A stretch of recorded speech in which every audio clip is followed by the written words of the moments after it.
hoje recebendo o médico ortopedista Dr. Anderson Sérgio, que por sinal, né, por falar em futebol, um assunto acaba puxando o outro, né?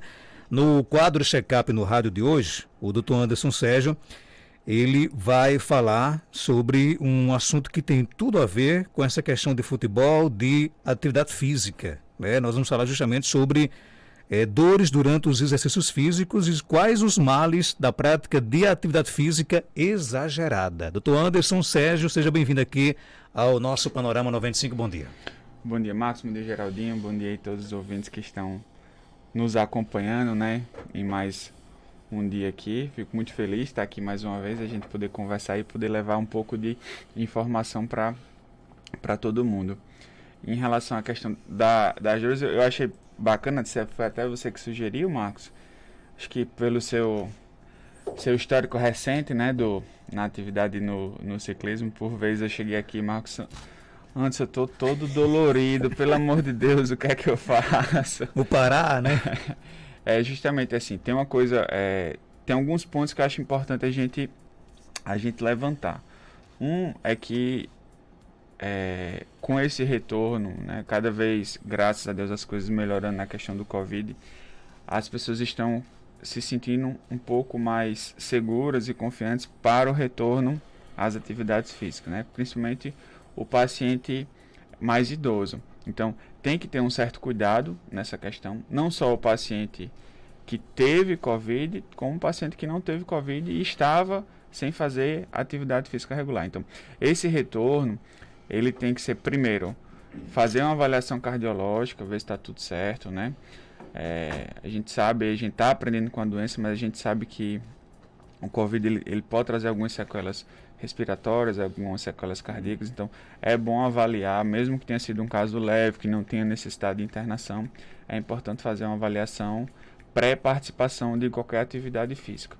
Por mais que você já tivesse uma rotina de atividade física antes da pandemia e vai reiniciar e antes da pandemia você não tinha nenhum problema cardiológico, é importante fazer essa reavaliação sempre, né? E estando liberado para fazer atividade física, né? Lembrar que você ficou um tempo sem fazer atividade física, então você não pode querer voltar à mesma frequência, à mesma carga de antes, né? Então tem que ser um retorno gradual e muitas vezes, mesmo com retorno gradual, é muito comum a gente ter aquela dor muscular, né? Que a gente chama a dor tardia pós-exercício, que pode acontecer de 24 até 72 horas depois da prática da atividade física. Então, por que acontece isso? Porque o corpo ele está condicionado para uma carga de atividade física, de uso da musculatura. Então, quando você reinicia a atividade física, geralmente, você, por mais que o exercício seja leve, você passa dessa carga. Então, você acaba fazendo uma atividade que o corpo não está condicionado mais a fazer. Então, você vai gerar um processo inflamatório na musculatura e dá aquele dolorimento, né? Então, é importante você respeitar essa dor, né? Intervalar os treinos, né? Se for uma questão de academia, se você treinou membro inferior num dia, não treina no outro, espera pelo menos 24 horas para fazer um novo treino naquele mesmo grupo muscular. Quando é uma atividade mais aeróbica, tipo ciclismo, corrida, então é importante você pode fazer um descanso ativo, né? Intervalar uma quilometragem maior, no outro dia fazer o descanso ativo correndo, uma quilometragem menor, numa frequência, num ritmo menor, um ritmo mais tranquilo, até o seu corpo ir se condicionando, né? E isso leva tempo. Quem já tinha a prática de atividade física regular anteriormente, existe uma coisa de memória neuromuscular. Então, à medida que você vai dando os estímulos para o corpo vai entendendo que você já tinha esse condicionamento. Então, o retorno à atividade e à condição ela é mais rápida. Mas é muito comum, até um mês, até 2 meses, geralmente, mas no primeiro mês, é o mês de dolorimento, de você fazer atividade física e ficar sentindo dor. Então o primeiro mês é normal, então? O primeiro mês é super normal, é aquela questão do dolorimento. Então, Seu corpo não está acostumado com aquilo, né? É uma dor que você vai sentir, mas não vai impedir você de fazer o exercício. Só a preguiça aqui, né? Você acorda dolorido e fala, vixe, tô todo dolorido, acho que vou ligar para o médico. Acho que eu não vou não. Aí você liga para o médico diz que você tem que ir, né? Exatamente. É esse repouso ativo que a gente chama que você estimula, né, a degradação do ácido lático, porque muitas vezes o que acontece? Quando você não está condicionado e você começa a fazer atividade física, você não tem reserva, o seu corpo não está preparado, então não tem o combustível necessário para você atender aquela demanda que o seu corpo está necessitando. Então ele começa a produzir uma coisa chamada ácido lático, que é a consequência desse não condicionamento. E esse ácido lático se deposita nos músculos e dá essa sensação de dolorimento. Então, o próprio exercício ele faz com que haja degradação desse ácido lático e você tenha uma recuperação mais rápida, né? E isso na questão do dolorimento da atividade física, do retorno da atividade física, ou muitas vezes até na mudança de treino. Então, você já está acostumado, já está habituado a fazer um treino, você muda o treino, por exemplo. Marcos estava lá fazendo 20 km todo dia, aí na outra semana ele passou para 30. Então, é uma mudança muito grande. Então, por mais que ele tivesse condicionado, estivesse fazendo quase que de costa, 20 km, quando ele for fazer 30, ele vai muito provavelmente sentir essa dor, esse dolorimento da musculatura. É diferente de lesão, né? A lesão, você vai sentir uma dor mais intensa e essa dor vai impedir você de fazer a atividade. Então, quando é uma dor que está presente, ou só depois do exercício, ou durante o exercício, mas que não lhe impede, não limita nem diminui a sua capacidade do exercício, então a gente fala nessa dor tardia pós-exercício. Quando já começa a ter uma limitação, a gente já tem que pensar em lesão, né? E as lesões aí não dá, a lesão você tem que parar, tem que tratar, né? Tem que avaliar, muitas vezes fazer um tratamento, uma reabilitação, fazer uma fisioterapia.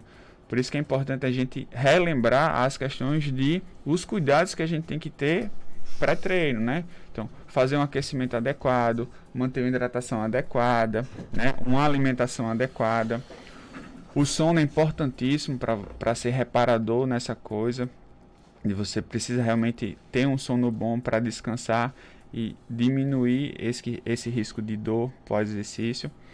E na outra ponta tá o que a gente chama de overtraining, né? Das lesões por sobrecarga, né?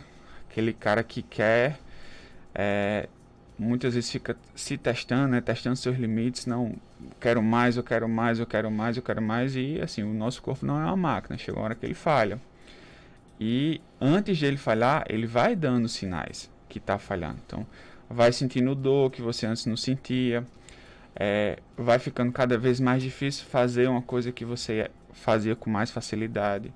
Então, mudanças muito bruscas no exercício, aumento de carga muito repentina e no aumento de grande intensidade, eles são um fator de risco muito grande para você desenvolver esse overtraining, né, que seria uma lesão por sobrecarga.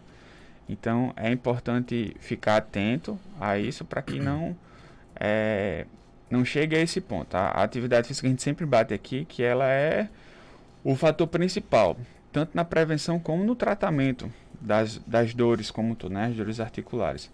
Mas é aquela coisa, né, tudo em excesso, então vai trazer uma consequência que muitas vezes é negativa, né. Tem outras, a gente pode ter uma fratura por estresse, né, você pode desenvolver uma canelite, que é uma coisa muito chata de tratar, limita demais, é muito comum em corredor. Então, uma regra básicazinha, assim, por exemplo, uma atividade aeróbica. É importante você, de uma semana para outra, você vai mudar o treino, você de repente aumentar o volume de treino em até 10%. Mais do que isso, já pode gerar uma sobrecarga. Então, você está lá, Marcos, correndo. Você está correndo quantos quilômetros agora? Pô, correndo? Correndo na bicicleta. Fazendo a bicicleta correr por você. Sei lá, mais ou menos uns 30 por dia. Uns 30, então. Então, próxima semana eu quero aumentar a carga. Então, o que seria mais tranquilo para você fazer e você provavelmente não ia sentir? Aumentar em até 10%. Em vez de correr 30, correr 33. Agora, tipo, sair de 30 para 40, já é um aumento de carga muito grande. Então, tem uma chance muito grande de você ter uma dor ou, de repente, até uma lesão decorrente desse aumento de carga repentina e muito intenso. Bacana, que legal, né? Então, nem sempre superar os meus limites é o indicado, né? Eu, por exemplo, eu caminho, sei lá, 10 quilômetros na Ilha de Santana, hoje eu vou caminhar 20, hoje eu vou provar de que eu vou caminhar 30, né? Às vezes, esse superar os limites é que prejudica, né? Exatamente, e chega nesse ponto de deixar de ser uma coisa prazerosa e benéfica para você e para o seu corpo, para a sua saúde, e começar a você ter os efeitos negativos, né, do exercício. Então, é importante você entender e conhecer os seus limites e saber que tentar passar essa linha do limite, geralmente você paga um preço, né? E esse preço geralmente, assim, a gente não está falando aqui de atleta de competição. Atleta de competição é diferente, ele sempre vai tentar, né? Então, ele tem um estudo em cima dele, um acompanhamento mais de perto, faz exames rotineiramente, tem tabelas, tem gráficos que vai ver nessa evolução, e muitas vezes eles conseguem ver, não, a partir daqui não dá para a gente puxar mais, aqui tem que dar uma segurada para prevenir justamente lesão. Hoje em dia faz-se muito isso no futebol, né? Então você vai vendo, o atleta tá do nada ele deixa de ser relacionado, do nada ele deixa de treinar. Aí quando você vai procurar alguma notícia sobre isso, não.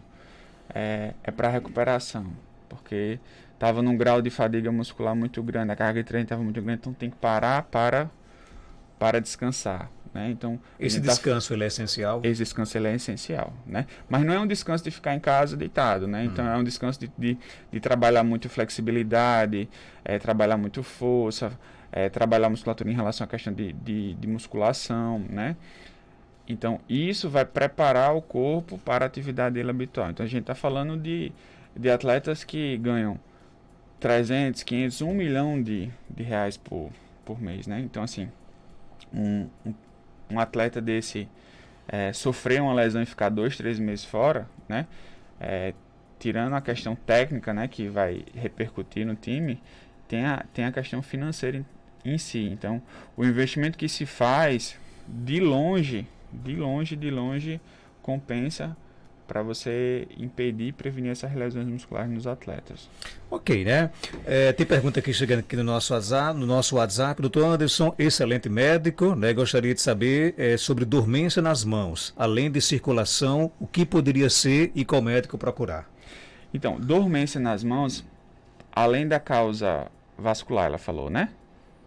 Justamente. Então, a gente tem que afastar, claro, primeiro a causa vascular. Em essa causa vascular, a gente tem que colocar no pacote, aí, de repente, algum paciente com diabetes, que é comum o diabético ele ter dormência, o diabético de longa data ter dormência de extremidades, mas o mais comum, a gente excluindo a parte da diabetes de causas vasculares, seria a síndrome do túnel do carpo, que seria um acometimento, uma compressãozinha que tem no nervo, aqui do braço, do antebraço e do punho, que ele vai causar dormência nas mãos. Então, além de dor, dormência, tem a sensação de perda de força, o paciente começa a reclamar que as coisas estão caindo da mão.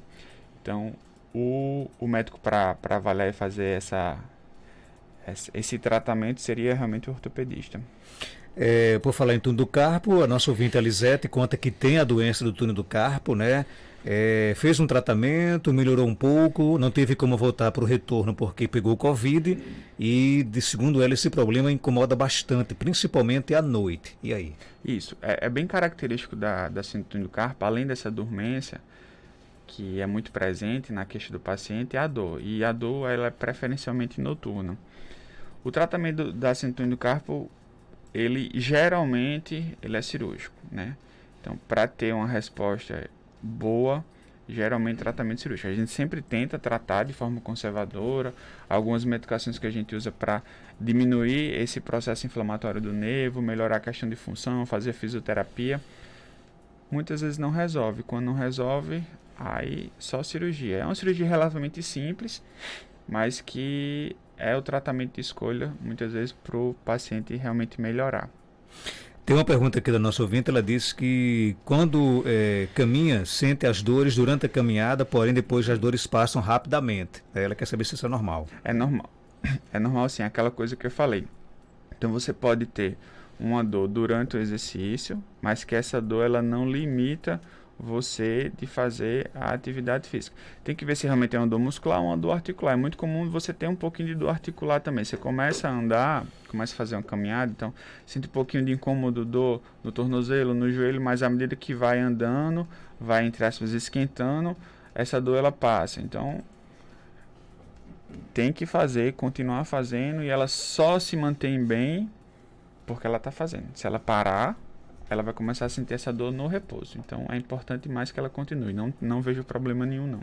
Outra pergunta aqui do nosso ouvinte pelo nosso WhatsApp é a intercalar atividade física facilita você reduzir as dores? Facilita com toda certeza. O que você pode fazer, quando o paciente tem essa condição, né, é de intervalar trabalho de força com trabalho de flexibilidade. Então, por exemplo, vai fazer academia, no dia que não faz academia, fazer um pilates, por exemplo, para trabalhar flexibilidade, alongamento, porque quanto mais flexível, quanto mais alongado tiver o músculo, mais potencial de ganho de força você vai ter. Então, porque você vai conseguir mobilizar um grupo muscular num braço de força maior, isso vai melhorar a sua condição na academia e prevenir lesão. Então, é importante intervalar os grupos musculares e você podendo intervalar também com exercícios de flexibilidade, que ajuda demais e previne lesão. Tem mais pergunta aqui chegando, vamos ouvir. Bom dia. Bom dia, Josicleia. Eu queria saber se na hora do exercício que a gente está executando, aí o professor aumenta gradativamente o peso. E aí você na terceira sessão, você não consegue com tanta mais força como consegue na segunda ou na primeira. Aí ele faz, bora, bota força, bora. Isso não afeta a coluna, não. Isso é correto, você botar uma força enorme na última carga para levantar um peso. Eu queria saber isso, forçando até um pouco a sua postura, chega até a forçar a sua postura. Isso não é correto, errado, não. E aí, doutor Anderson? Então, quando eu estava na aeronáutica e estava lá no curso de formação, aí o instrutor falava, quando o corpo não aguenta, a moral é que compensa. Quando você acha que não pode, você ainda pode mais pelo menos 20%. E muitas vezes é isso que o professor faz, né? De tentar estimular para tirar aquele gásinho do final para finalizar a execução do exercício. Mas aí cada um tem que saber entender os seus limites, né? Se chegou ali no final da terceira série do exercício e não está conseguindo mais executar da forma adequada, parou o exercício, né? Não é que é errado tentar dar uma forcinha. O que é errado é você fazer o exercício só por fazer e executar da forma incorreta, né? Se ela está falando, não prejudica a coluna, onde mais prejudica a coluna são esses finais de série, quando o atleta ou, né, o paciente ele quer executar de todo jeito o exercício, finalizar a série de todo jeito com um peso que não está aguentando mais, e ele se entroncha todinho para fazer o exercício. E nesse entronchamento, ele sobrecarrega demais a coluna. Não é porque ele está fazendo força demais, é porque ele está fazendo a força de um jeito errado, numa posição errada que está sobrecarregando a coluna. E é aí que vem as dores. Então aí o paciente acaba o exercício e fala, vixe, a academia está fazendo mal para mim, comecei a sentir tudo nas costas. Que esse exercício é muito pesado. Não. Academia é um ótimo exercício, contanto que você faça da forma correta. Então, se você executa o exercício da forma correta, dificilmente ele vai lhe causar dor. Então, o que acontece muitas vezes, eu falo isso muito no consultório, é justamente nesse final que você está cansado e quer fazer de todo jeito e faz de qualquer jeito. Sobrecarrega a coluna e vem a dor. Então, não foi o exercício que causou a dor em você, foi o jeito que você fez. Nosso amigo Danilo pergunta, após uma atividade física, o que seria melhor para relaxar a musculatura? Banho quente ou banho frio? Banho quente. O quente ele dá faz uma vasoconstricção, uma vasodilatação periférica, melhora a circulação e dá essa sensação de alívio, de relaxamento da musculatura. Em casos de dor, né, uma dor aguda, você fez um exercício, começou a sentir aquela dor mais intensa e tal, empontada, aí o gelo geralmente ele tem um efeito melhor em relação à questão da dor e do processo inflamatório. E o banho frio mantém a musculatura? É porque assim, o banho frio, ele vai causar a questão da analgesia. Então, se você está com aquela sensação de dolorimento, aquela coisa meio pesada, geralmente o banho quente ele vai ter uma ação melhor de relaxar a musculatura, né? A questão do banho frio é muito para a questão do processo inflamatório. Se você você fez uma carga de treino muito intensa, né? Acontece muito isso em, por exemplo, jogador de futebol, que eu vivi a realidade do futebol. Né? Não sei se algumas pessoas sabem, eu já fui médico do ABC. Então, lá no ABC... Do Flamengo também, não? Do Flamengo, não tive essa oportunidade, não. Vai, quem sabe, né? Quem sabe, né? Não quero sair de Caicó, não. Tá bom. Então, o que Acho que acontece? você não quer ser médico do Flamengo, é diferente, né? Não, eu não teria problema nenhum. Eu teria o maior, como médico e como amante do futebol, seria uma satisfação absurda eu poder ser médico do Flamengo. Abdias disse aqui que o seu sonho era cuidar de Gabigol, mas deixa esses comentários para depois, né? Vamos voltar Não, ao assunto, mas né? Renato tá tratando bem dele lá. Tá tudo bem agora, voltou a fazer gol.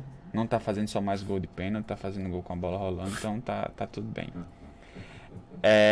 Então, assim, o que acontece? É muito comum depois do jogo, depois de um treino mais intenso, eles fazerem banheira de gelo. Então eles fazem ali 5, 10 minutos de uma banheira topada de gelo, que é justamente para diminuir essa questão do metabolismo, desacelerar para prevenir lesão. Tem estudos que falam a respeito disso, mas nós, né, cidadãos normais, né, então, que não somos atletas de alto rendimento, somos atletas recreativos, então, geralmente aquela sensação de dor e tal, um banho quente dá uma relaxada melhor, você se sente mais confortável, porque o que acho que o Danilo perguntou aí é a questão do conforto, né, da sensação de conforto. Então, essa sensação de conforto, geralmente, ela vai se dar com banho quente.